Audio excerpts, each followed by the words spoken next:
Hey, shalom, shalom. First and foremost, I want to give all praises, honor, and glory that's due to Yahweh, Ba'ashem Yahushai, Ba'ashem Rakakwadash. Double honors to the apostles and elders of Great Millstone, who all learned this truth from the Guru well. Peace and salutations to the 144,000 and the rest of the elect. Unto you I say shalom. Coming to you back with another lesson through the Spirit. And I'm entitled this one, These People Are About to Forget Their Time of Prosperity. Because while majority of the world is at war, majority of the world is aware of what's going on from all the different nation against nation, the US versus Iran, Russia versus Ukraine, Pakistan versus India, China versus Taiwan, and you got the cartel situation over there in the land of Mexico. But here in America, aka Babylon the Great, aka the mother of all harlots, this is where people, quote unquote, come to make a living, where people come to get a bag, to upgrade themselves in this life by either establishing businesses or finding a better opportunity over here, because America is known as a land of opportunity. But as we know, through the spirit and power of Yahweh Ba'ashem Yahushai, America is collapsing quickly. It's on its way out. And along with that, the US dollar, the stock market, the housing market, pretty much every market that you could think of, it's about to collapse. The bubble's about to burst. And all these people's savings and stock market portfolios, crypto coins, that's about to be done away with as well. And when all these people realize that they've been duped into putting all their energy into the system, they're gonna crash out. But for now, they're gonna continue in that spirit of thinking Salakia, thinking that America, Babylon the Great, is going to continue on forever. Like it says, their inward thought is their houses shall continue forever. That's not going to be the case, because all hell is on the verge of breaking loose. The mass implementation of the MOTB is right around the corner, and reality is about to hit people in the face, especially the 2/3 of our people and these proud-ass wicked heathen. So this is Sirach, also known as Ecclesiastes 11:25, and it reads, in the day of prosperity, there is a forgetfulness of affliction. And in the day of affliction, there is no remembrance of prosperity. So when all hell breaks loose, man, these people aren't going to be thinking about where they went on vacation. Oh yeah, we went to Hawaii, we went to Puerto Rico, we went here, we went to Italy.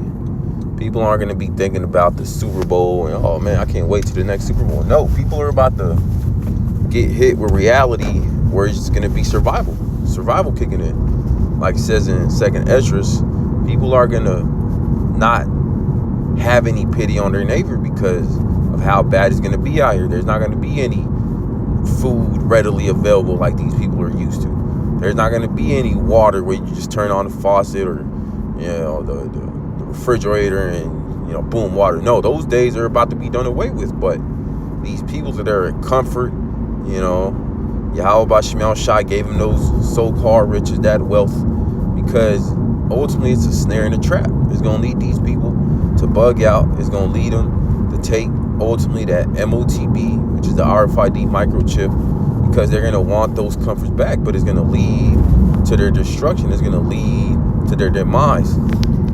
You know, but Yahweh Ba'ashem Yahushai wants these people comfortable right now.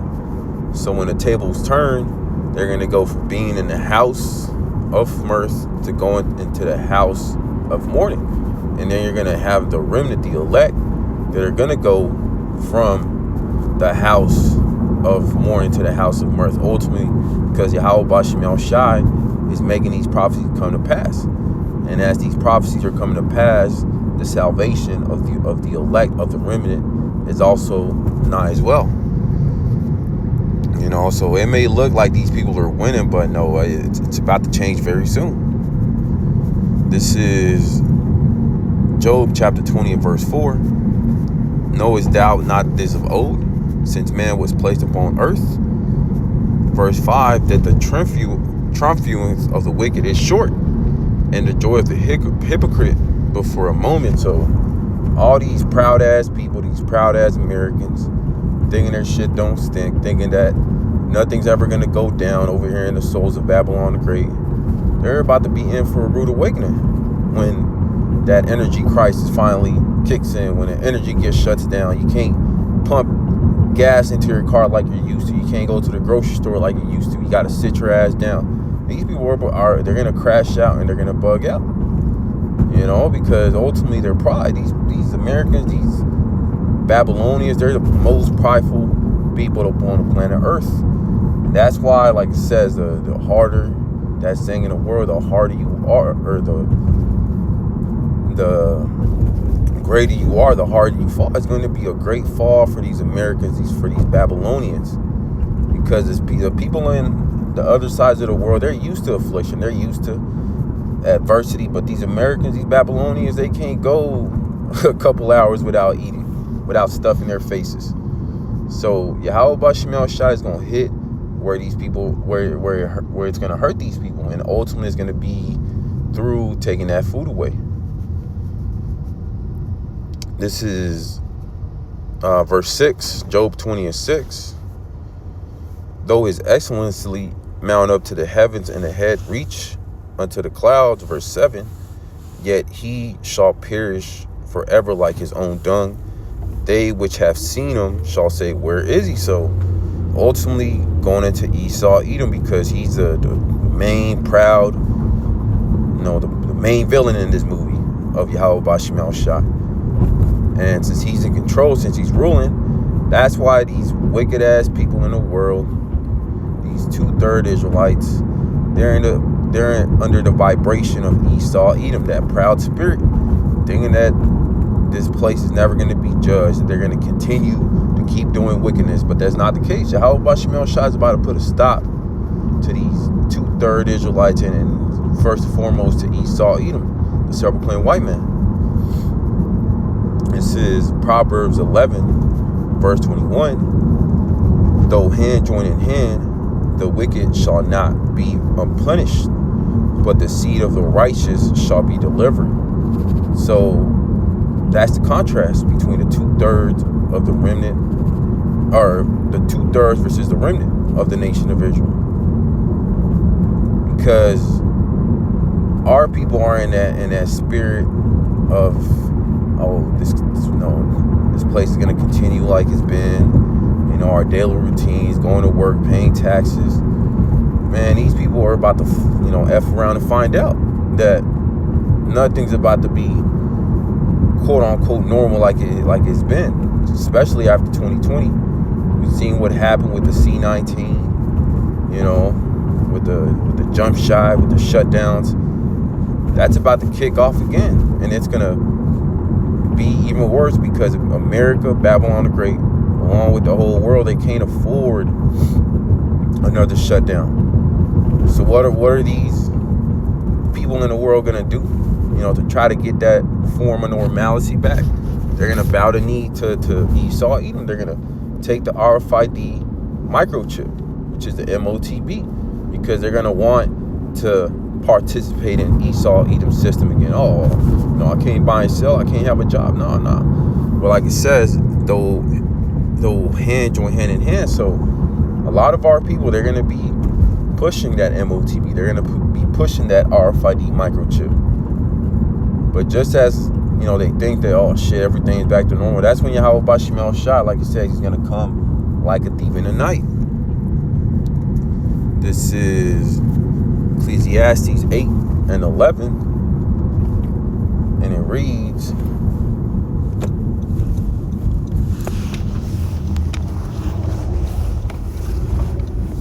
it says, because sentence against an evil work is not executed speedily, therefore the heart of the sons of men is fully set in them to do evil. So you see how these 2/3 are moving, how the heathens are, well, the heathens don't even matter, but the way that the wicked of our people, the 2/3, the way they're moving recklessly, carelessly, like Babylon the Great America has a long time. But that's the spirit that Yahweh Bashim Yahushai wants him in, because he wants him to stack up those iniquities. So when he drops that tab on them, it's going to be heavier. It's going to be a great tab to pay. And if they're not part of the remnant of the elect, then the blood of Yahushua is not going to cover them. Verse 12.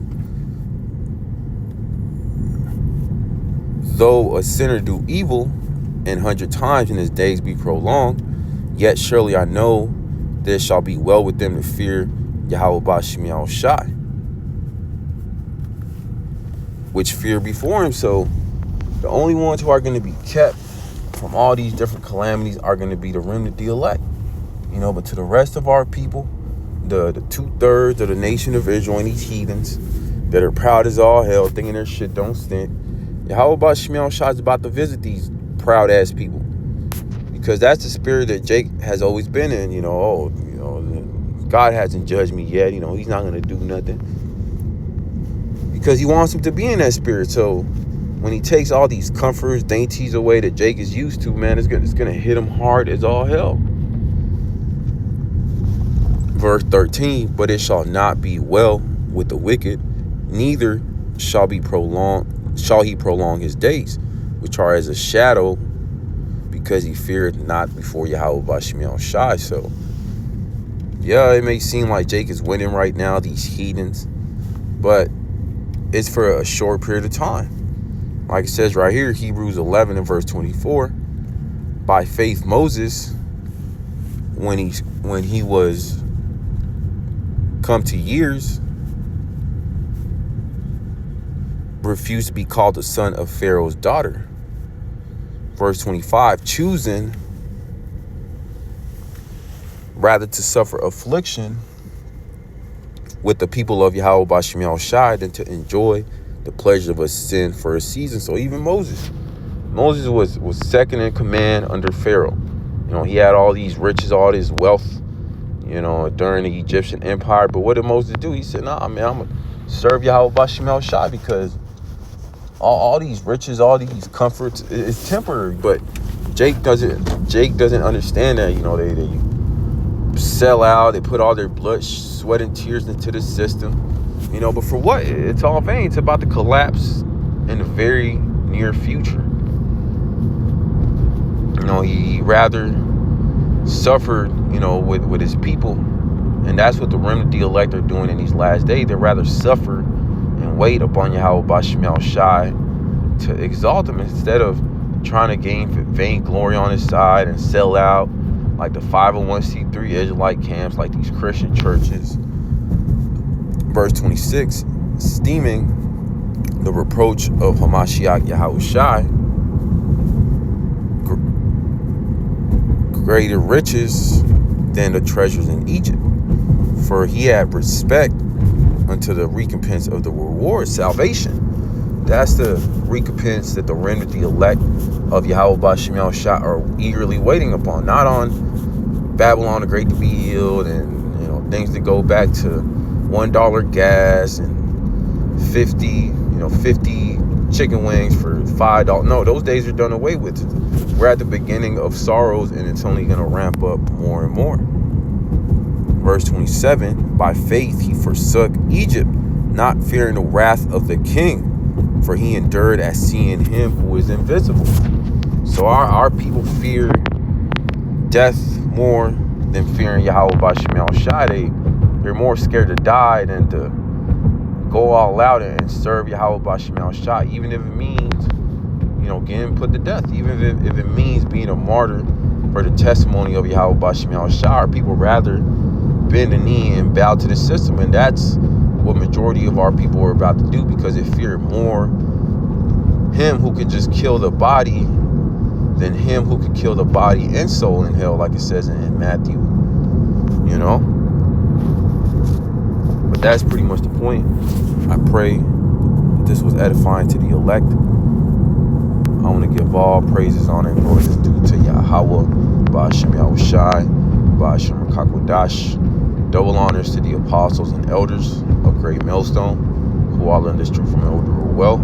Peace and salutations to the 144,000 and the rest of the elect. Unto you I say Shalom.